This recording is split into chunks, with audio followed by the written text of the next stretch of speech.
Alô, comunidade! Eu sou Rodrigo Viana e esse é o ICL Urgente, sempre às 5 horas da tarde, com as principais notícias do Brasil e do mundo. Um resumo para você.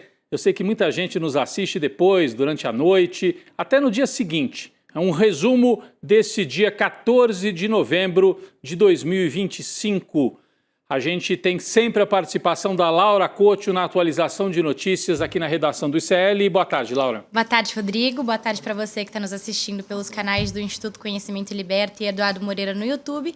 E muito boa tarde para você que está nos ouvindo pela Web Rádio São João, em Quixadá, no Ceará, e pela Rádio Cultural FM, no Rio Grande do Sul. Vamos lá, Rodrigo, sextou. Sextou, boa tarde para você que mora nesse país em que o tenente-coronel, o ajudante de ordens de Bolsonaro, o Mauro Cid, que é delator, né? Foi o delator do caso do golpe de Estado, pode entrar no programa de proteção à testemunha, a um pedido da Polícia Federal. Portanto, a avaliação de que Mauro Cid, que delatou o esquema do qual Jair Bolsonaro é o chefe, é o líder, Mauro Cid precisa de proteção. Olha só a gravidade. Ele delatou um esquema que envolve principalmente militares e a família Bolsonaro. E corre risco, segundo a Polícia Federal, precisa de proteção. Porque senão essa gente, nós sabemos do que eles são capazes. E o Mauro Cid também deve saber muito bem, porque esteve lá dentro, nesse ninho de cobras aí do bolsonarismo. Já já nós vamos falar sobre esse fato. Até porque, gente, a sexta-feira não foi muito legal com a família Bolsonaro, hein? O dia de hoje marca o início do fim da brincadeira que custou muito caro para o Brasil, da brincadeira de bananinha nos Estados Unidos. O Supremo Tribunal Federal formou maioria agora há pouco para receber a denúncia da Procuradoria-Geral da República contra o deputado federal Eduardo Bolsonaro, que se torna, assim, oficialmente réu no Supremo. Os ministros Flávio Dino e Cristiano Zanin acompanharam o voto do relator Alexandre de Moraes. O julgamento ocorre em plenário virtual, quer dizer, não tem debate. Cada ministro vai lá e deposita o seu voto no sistema eletrônico do STF.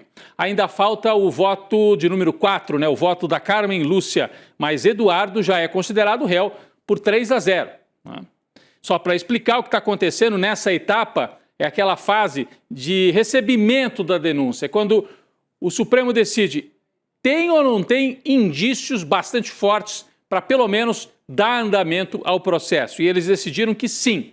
Não discutiram ainda a culpa, eventual condenação, o grau da culpa de Eduardo, que aparece nessas imagens aqui pitorescas de encontros internacionais dos fascistas, dos extremistas de direita, né? Então, os ministros do Supremo consideram que há, sim, elementos suficientes para abrir o processo e, portanto, de agora em diante, o bananinha do Bolsonaro é réu no Supremo. De acordo com a Procuradoria, que encaminhou a denúncia, o parlamentar atuou para pressionar o Tribunal Superior, o STF, a interromper investigações da trama golpista, caracterizando assim possível coação no curso do processo. Então ele é acusado de tentar coagir, obstruir a justiça brasileira, promovendo uma série de ataques a partir dos Estados Unidos. Ele achou que não ia acontecer nada com ele, saiu do Brasil, continua a ser deputado federal, recebeu dinheiro do pai, do Jair Bolsonaro, para ficar lá nos Estados Unidos, além de dinheiro da própria Câmara dos Deputados. E durante o processo em que o Jair era julgado, o Eduardo fez uma série de pressões, colocou-se à disposição de uma potência internacional para constranger e coagir o Supremo para que o pai dele não fosse condenado. E depois de tudo isso, ele vira réu. Vamos lembrar que o Dudu Bolsonaro é aquele que em 2018, antes do Jair virar presidente, disse: o Supremo a gente lida com muita facilidade, manda um cabo e um soldado e fecha o Supremo. Bom, não fechou o Supremo. O pai dele está prestes a ir para a cadeia e ele virou réu naquele mesmo tribunal que ele dizia que fecharia mandando um cabo e um soldado. Naquela fala já estava embutido todo o golpismo da família de Jair Bolsonaro. O filho, portanto, está a caminho da condenação, enquanto o pai já está a caminho da cadeia. enquanto o dia de hoje marca o momento em que Eduardo vira réu, o dia de hoje marca também, né, o fim da sessão virtual da primeira turma do STF, que julgou os recursos dos réus do núcleo 1 da trama golpista, Jair Bolsonaro. Então, sexta-feira, 14 de novembro, Eduardo vira réu e Jair termina a fase de recursos. Acabou. O prazo venceu hoje, até meia-noite, né? Vence, na verdade, à meia-noite o prazo, mas todos os ministros já tinham votado, já na sexta-feira passada, negando os embargos de declaração. Por unanimidade, rejeitaram os pedidos feitos por Jair Bolsonaro, pelo general Heleno, general Braga Neto, todos os réus do núcleo principal dos golpistas. Qual é o próximo passo agora, então, hein? No caso do Jair? Acabou o prazo dos embargos. Agora o tribunal tem que publicar o acórdão, como se fosse assim a sentença, né? O resumo, para dizer, olha, rejeitamos por causa disso, acabou. Publicado o acórdão, a defesa de Bolsonaro já indicou que deve entrar com novos recursos. Eles vão tentar dois caminhos. Novos embargos de declaração. E aí, dependendo do caso, o Supremo pode entender, olha, isso aqui estão só tentando ganhar tempo, e aí acabou, manda prender. E podem tentar entrar também com os tais embargos infringentes. Apesar de que, como a gente já esclareceu aqui no ICL Urgente, embargo infringente pelas regras do Supremo só seria cabível se Bolsonaro tivesse recebido 2 votos pela absolvição. Essa é a regra, se tivesse sido 3-2. Mas não, foi 4-1. Só o Fux deu aquele voto lamentável para absolver o Jair, então é 4-1. Pela regra do Supremo, não cabe embargo infringente. Os advogados vão tentar. Embargo infringente, embargo de declaração. Significa que são mais algumas semanas aí, né? Vão tentar o embargo. Se cair na mão do Alexandre de Moraes, que é o relator, e ele olhar e falar, isso aqui está com cara de procrastinação, estão tentando enrolar, ganhar tempo. Então, está encerrado, vai para a cadeia, cumpre a pena. A papuda vem aí, como diz a nossa manchete.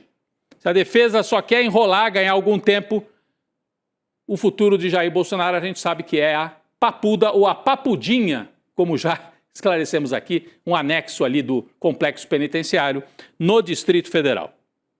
Bom, falando no julgamento da trama golpista, a gente tem atualizações, como eu trouxe no comecinho aqui do programa, sobre o delator, o tenente-coronel Mauro Cid, que de todos eles foi o único que teve uma pena pequena, né, de 2 anos, já começou no regime aberto, mas tem novidades em relação ao Mauro Cid.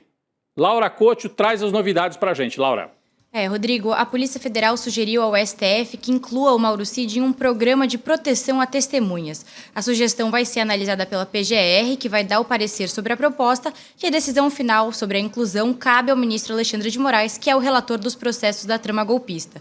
Esse programa de proteção a testemunhas no Brasil garante a segurança de pessoas que estão ameaçadas ou sendo coagidas por conta da colaboração por parte do protegido com investigações ou processos. A Polícia Federal não divulgou se o Mauro Cid ou os familiares dele receberam alguma ameaça, mas cabe lembrar aqui, claro, que o Cid firmou um acordo de delação premiada e expôs toda a articulação da trama golpista, que envolveu militares do alto escalão e pessoas poderosas, incluindo o ex-presidente Jair Bolsonaro, né, Rodrigo? É isso, é que eu falei aqui na abertura, Laura. O Mauro Cid sabe com quem ele está lidando. Está lidando com gente que colocou no papel, naquela minuta, a possibilidade, inclusive, de executar, matar Lula, Alckmin e Alexandre de Moraes. Então ele sabe que para esta gente, mandar matar um delator seria parte do jogo. Né? Se eles pretendiam até matar a chapa Lula e Alckmin, ou o presidente do Tribunal Superior Eleitoral da época, o Moraes. Por isso que o Mauro Cid está preocupado. Ele já avisou que assim que ele cumprir aqui essa pena em regime aberto, ele pretende morar fora do Brasil, porque tem medo. Tem medo. A família Bolsonaro tem relações com milicianos do Rio de Janeiro, defendem milícias, já defenderam publicamente. A gente sabe como é que essa turma trabalha. Escritório do crime, miliciano, o Mauro Cid sabe que precisa mesmo se cuidar. Bolsonaro é o cara, hein? Quem é que disse essa frase, gente? Acreditem. Essa frase foi dita pelo pedófilo Jeffrey Epstein, conhecido pelo esquema de exploração sexual de menores envolvendo celebridades mundiais. Ele morreu. Teria cometido suicídio. Tem muita dúvida sobre isso. Ele foi preso. Ele agenciava, organizava aí festas, trazia mulheres jovens, algumas menores de idade, e oferecia, num esquema de prostituição e de exploração sexual, essas menores de idade para gente poderosa. E olha quem é que era muito ligado ao Epstein. O Donald Trump. Aparece em várias fotos. E ele fez esse elogio ao Bolsonaro. Isso foi encontrado numa troca de e-mails de 2018. O arquivo com esses e-mails todos do Epstein, antes dele ser preso, claro, ele estava ali trocando e-mails e tudo, faz parte de mais de 20 mil documentos que foram divulgados esta semana nos Estados Unidos sobre o caso do milionário que tinha essa rede de exploração sexual.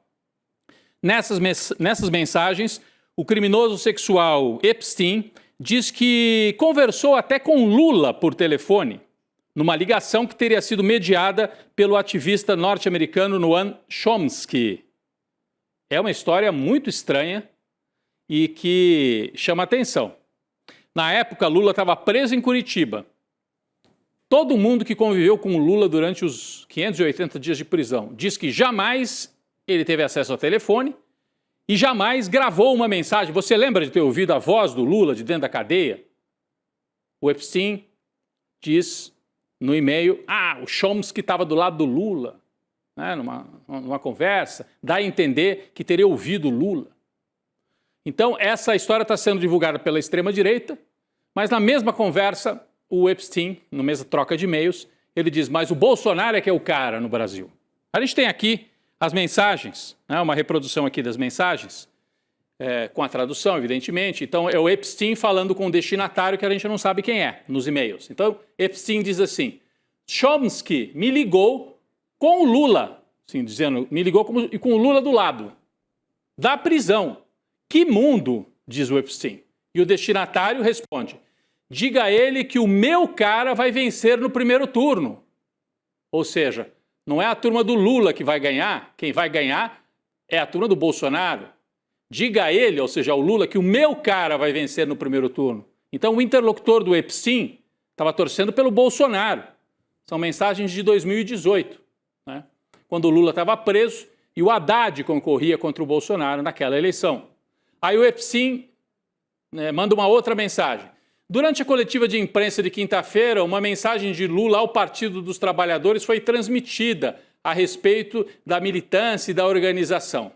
E o Epstein ainda manda, mas Bolsonaro é o cara. Bolsonaro é o cara. Essa história de que o Chomsky ligou para o Epstein com o Lula ao lado foi negada pelo Palácio do Planalto e não bate com nenhuma história desse período em que o Lula ficou preso. É estranha, no mínimo estranha. Alguns jornalistas da extrema-direita estão divulgando isso, mas é estranha. E se fosse fato, a gente estaria aqui trazendo, mas não há nenhum registro de Lula falando ao telefone, ou de pessoas que entraram no presídio com o telefone e foram intermediárias de conversas. É isso. E o Epstein diz, o Bolsonaro é o cara. Bom, falando em prisão, parece que está liberada uma espécie de festa lá na prisão domiciliar do Jair, em Brasília, né? Alexandre Moraes autorizou o Jair a receber, olha só a lista, a receber os governadores Cláudio Castro, Ronaldo Caiado e Tarcísio de Freitas, além do relator do projeto antifacção, o deputado de extrema-direita Guilherme Derrite, de São Paulo.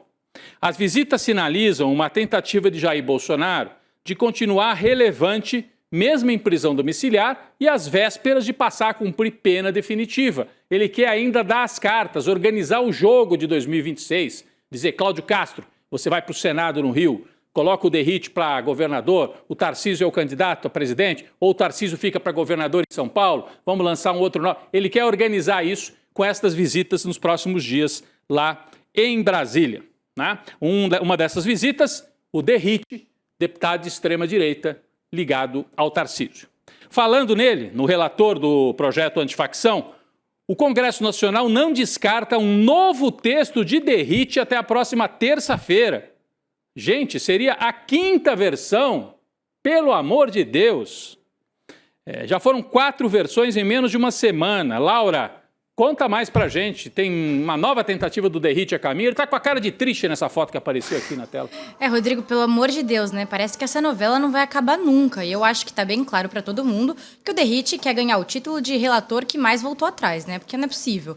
E a avaliação dos parlamentares é justamente essa, Rodrigo. Quem acompanha as negociações tem a convicção de que o Derrite ainda não conseguiu fazer um texto minimamente aceitável ou estável para ir para votação no plenário. Além disso, um dos pontos que mais irritam os deputados e os governadores é a dificuldade de diálogo com o relator. Os parlamentares afirmam que o Derrite apresentou as primeiras versões do relatório sem conversar com a maior parte das bancadas envolvidas e sem buscar o mínimo de alinhamento político. Ou seja, o Derrite queria chamar atenção e conseguiu, né, Rodrigo? Mas eu não acho que saiu do jeito que ele estava esperando, né? Ele desagradou tanto a direita, o centrão, quanto a esquerda, o pessoal do governo. E olha, pode custar ainda mais caro para ele todo esse imbróglio, essa confusão com o projeto.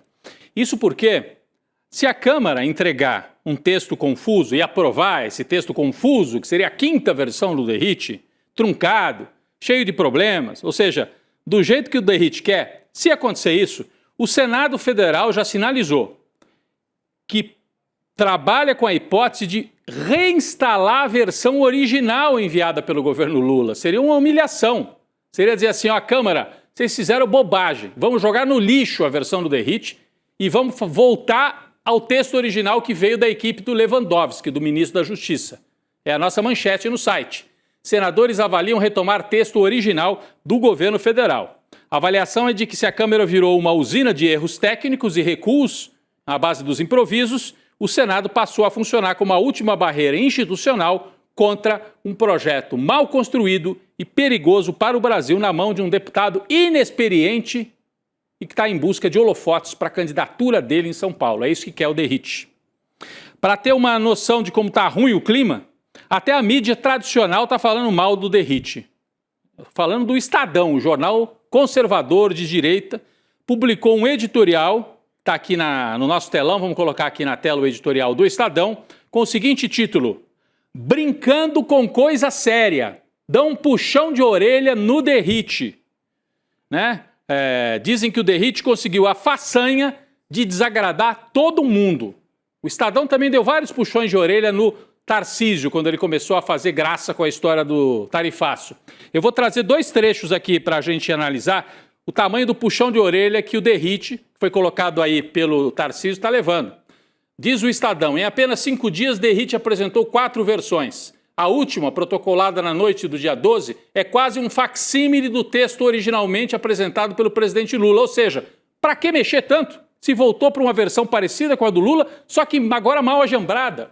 O vai e vem é tão confuso que até o nome do projeto já mudou. Os rascunhos contraditórios pintam o retrato de um relator perdido, incapaz de construir um consenso mínimo, diz o Estadão. E mais para frente, o Estadão coloca o guiso no gato, como a gente costuma dizer. Vamos colocar o outro trecho, que é o parágrafo final. Aqui, ó.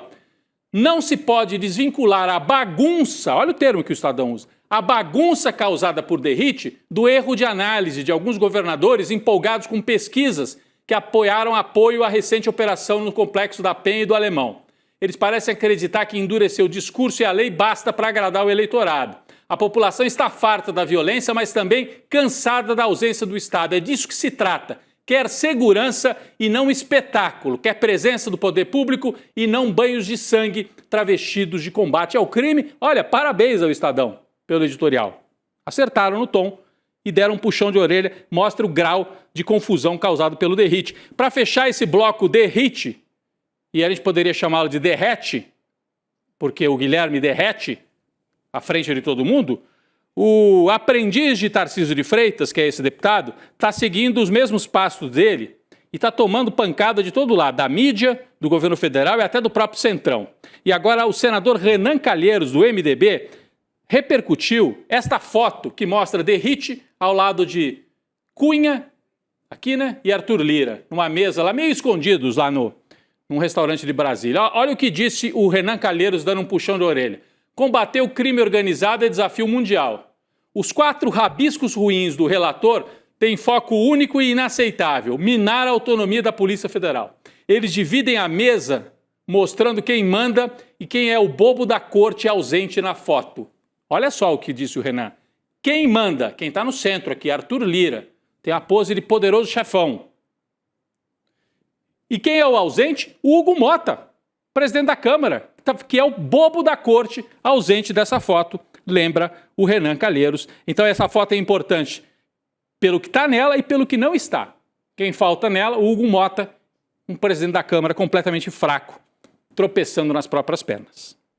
Vamos falar ainda de bolsonaristas enrolados? Carla Zambelli com os dias contados. A justiça italiana já marcou a data para o julgamento da extradição da deputada federal. É incrível, ela ainda é deputada. Laura, traz mais detalhes sobre o que está acontecendo com a Zambelli nesses dias lá na Itália. Rodrigo, a gente fica muito triste com uma notícia dessa, né? No dia 27 de novembro, daqui a 2 semanas, a justiça italiana vai julgar a extradição da Zambelli em uma audiência. Então já marca aí na agenda, dia 27 de novembro. O evento vai acontecer na Corte de Apelação de Roma, que é responsável pelo caso desde que a deputada foi presa lá na Itália, isso em julho desse ano. Na audiência, o representante do Ministério Público da Itália, que é o órgão que já se declarou favorável à extradição, vai ser o primeiro a se manifestar, seguido pelo representante do Brasil e pela defesa da deputada. Se a Zambelli quiser falar, ela também pode, mas eu não sei se ela tem alguma coisa para dizer, né, Rodrigo? Desta vez ela não vai poder levantar assim o revólver e sair com a arma lá em Roma. Não vai dar certo, Zambelli. Se quiser se defender, vai ter que ser através dos seus advogados. Em breve ela pode estar extraditada para o Brasil. Talvez chegue para a cadeia aqui no Brasil junto com o Jair. Seria até uma justiça poética, os dois presos ao mesmo tempo. Vamos falar de outra bolsonarista. A deputada federal Júlia Zanatta foi denunciada para a Procuradoria-Geral da República após indícios de direcionamento de R$800 mil numa emenda parlamentar para beneficiar o clube de tiro Top Gun. Tem nome de filme, mas é o clube de tiro de um amigo dela. Top Gun. A denúncia foi feita pela deputada federal também, Ana Paula Lima, do PT de Santa Catarina. A iniciativa de Ana Paula é motivada pela reportagem exclusiva publicada na coluna de Amanda Miranda, jornalista aqui do ICL Notícias, que trazia o título Emenda de Júlia Zanatta direciona 800 mil a clube de tiro de um amigo da deputada. Está tudo aí contado nesta matéria e agora há o pedido para que ela seja investigada oficialmente na PGR. Laura. Rodrigo, o que acontece é que o clube de tiro Top Gun pertence a um amigo da Zanatta e fica localizado na cidade de São José, na Grande Florianópolis. E há indícios de que a prefeitura tenha imposto regras para que a empresa fosse contemplada com verbas parlamentares. O Tribunal de Contas de Santa Catarina também aponta a possibilidade de que esse clube de tiros tenha adulterado documentos no processo realizado para a contratação de cursos da Guarda Municipal da cidade. Agora, um fato no mínimo curioso, Rodrigo. O evento de inauguração da Top Gun, que aconteceu em 2023, contou com a presença da Júlia Zanatta, do governador Jorginho Melo e da deputada federal Carol de Tone. No evento, a Zanatta tratou os proprietários como amigos íntimos e no discurso ela afirmou que todo o poder emana do cano de uma arma e chamou o governo Lula de genocida por restringir a circulação de armas. Desculpa, mas isso não faz sentido nenhum, Rodrigo. Faz sentido só na cabeça, que eu diria, uma frase doentia, né? Todo o poder emana do cano de uma arma. Porque todo o poder emana do povo. E a Júlia Zanatta mostra que ela é uma disseminadora do terrorismo de extrema-direita ao fazer um discurso que começa com essa frase, né? Precisa ser investigada. Aí não se trata de gostar ou não gostar de armas, mas de corrupção. Ela cometeu? Foi corrupta? Aliás, ela fez até uma gozação depois que a gente trouxe a matéria com os 800 mil que ela mandou para o amigo. Disse, eu cometi um erro. Da próxima vez eu vou mandar muito mais do que 800 mil. Vai fazendo gracinhas, Zanatta. Quem sabe você termina igual a Carla Zambelli, presa na Itália ou no Brasil. Pode ser que aconteça. Se cuida, né? Bom, mesmo com alerta amarelo, né, aceso, após o placar estreito no Senado, na recondução de Paulo Gonet, você entendeu? Lembra? O Procurador-Geral da República foi aprovado no Senado para mais um mandato por uma margem estreita. 45 votos, só 4 acima do mínimo. Apesar disso, né, que foi visto como uma sinalização do Senado para o Lula, o presidente da República não desiste de indicar o advogado-geral da União, Jorge Messias, para o Supremo. Porque muita gente disse, olha o aviso aí, Lula, o Gonet, com a ajuda do Alcolumbre, passou por 4 votos, será que o Messias passa? Bom, o Lula deu a entender que vai atuar pessoalmente para aprovação de Messias pelo Senado. E a Laura tem mais detalhes sobre isso também. É isso mesmo, Rodrigo. O presidente Lula sinalizou a auxiliares que pretende oficializar a indicação do Jorge Messias ao STF ainda nesse ano. O Lula se dispôs, inclusive, a conversar cara a cara com os senadores de centro pelo nome do AGU. Mas líderes partidários estão receosos com essa decisão e avaliam que uma votação ainda nesse ano é improvável, já que a gente está chegando perto do recesso de fim de ano e, com isso, algumas alas do governo aí defendem, por conta disso, que o Messias seja indicado só em fevereiro do ano que vem, na retomada dos trabalhos depois do recesso. A preocupação é de que, caso o Messias seja indicado por agora, mas a votação demore para acontecer no Senado, o AGU possa ter a imagem dele desgastada e ao permanecer meses sem o aval do nome dele por parte do Senado para o Supremo Tribunal Federal, Rodrigo. É isso, ele ficaria exposto, né, durante 2 meses, com a indicação já feita e tomando tiro de todo lado, né, da turma do Centrão, da turma aí que prefere o Rodrigo Pacheco, né? O Lula deve ter uma conversa nos próximos dias com Davi Alcolumbre e com o próprio Rodrigo Pacheco para definir esta indicação. Mas falando em senadores, vamos falar de um personagem que o ICL tem mostrado bastante aqui. Ciro Nogueira. Vídeos checados pelo ICL mostram o ex-assessor do senador Ciro Nogueira, chamado Victor Linhares, em viagens internacionais, acompanhado de quem? Acompanhado dos principais investigados na Operação Carbono Oculto 86, que apura a infiltração do PCC no mercado de postos de gasolina no Piauí. Em um dos vídeos, eles estão dentro de um jatinho. Eles quem? Relembrando, Victor Linhares e os outros investigados. Linhares trabalhou no gabinete de Ciro Nogueira entre 2018 e 2019 e trabalhou na liderança do Partido Progressistas no Senado em 2020. O senador, o Ciro, olha só a festinha deles, olha aí ó, o Victor Linhares aí fazendo festinha, né? E depois também na Itália aí fazendo festa com gente que está sendo investigada agora. O Victor Linhares também é padrinho de uma das filhas, né? É padrinho de uma das filhas, ou seja, tem uma relação muito próxima ali com o Ciro Nogueira. Laura tem mais detalhes. Rodrigo, nesses vídeos vazados que a gente está vendo na tela, eles estão em posse da Secretaria de Segurança Pública do Piauí. E o Linhares aparece com os empresários Haran Santiago e Danilo Coelho de Souza, que são os antigos proprietários da rede de postos de gasolina HD, que é apontada pela polícia como núcleo do suposto esquema de lavagem de dinheiro para o PCC.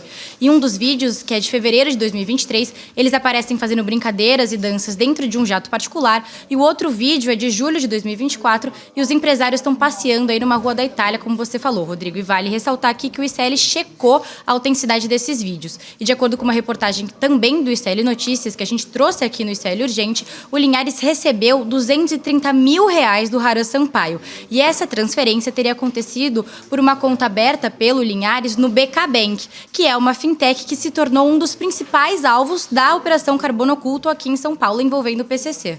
Então são muitas ligações. Só eu troquei aqui, eu falei de padrinho.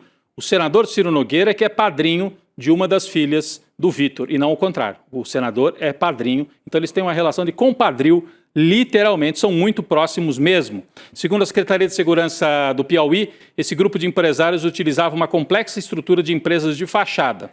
Olha, além disso, a gente tem mais uma fotografia, mais uma imagem importante aqui. O ICL teve acesso com exclusividade a uma foto onde o Victor, que é padrinho, que é compadre do Ciro Nogueira, está envolvido, está investigado nessa trama aí, aparece na foto com Hugo Mota.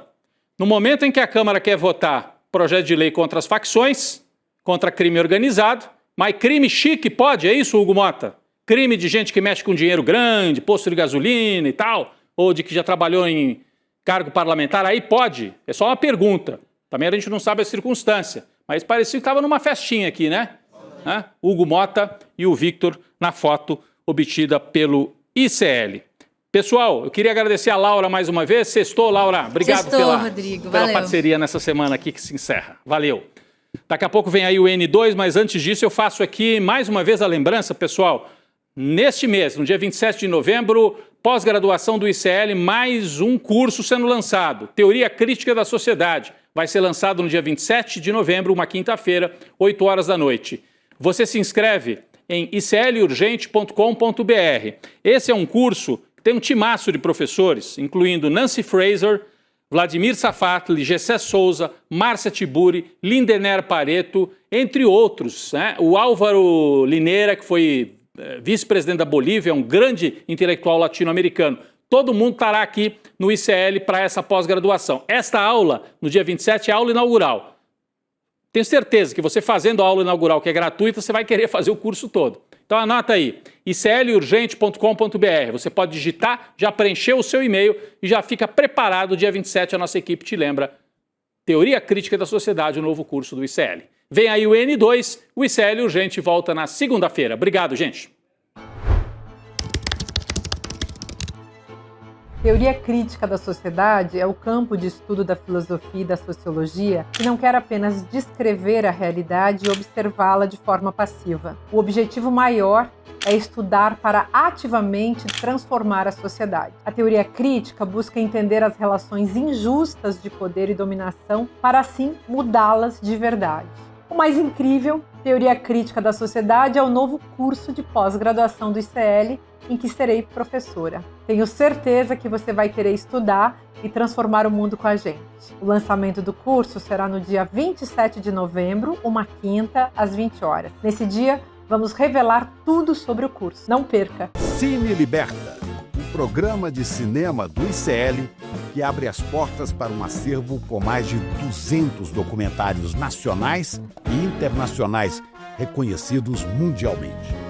Toda sexta-feira, às 19h, selecionamos um documentário especial para você. Histórias que emocionam, revelam e transformam a forma de como vemos o mundo. Depois da sessão, nós vamos receber convidados especiais para comentar o filme e discutir os pontos de cada obra. Cine Liberta, toda sexta às 19h, em nossos canais do YouTube. E para mergulhar no catálogo completo, acesse o ICL+.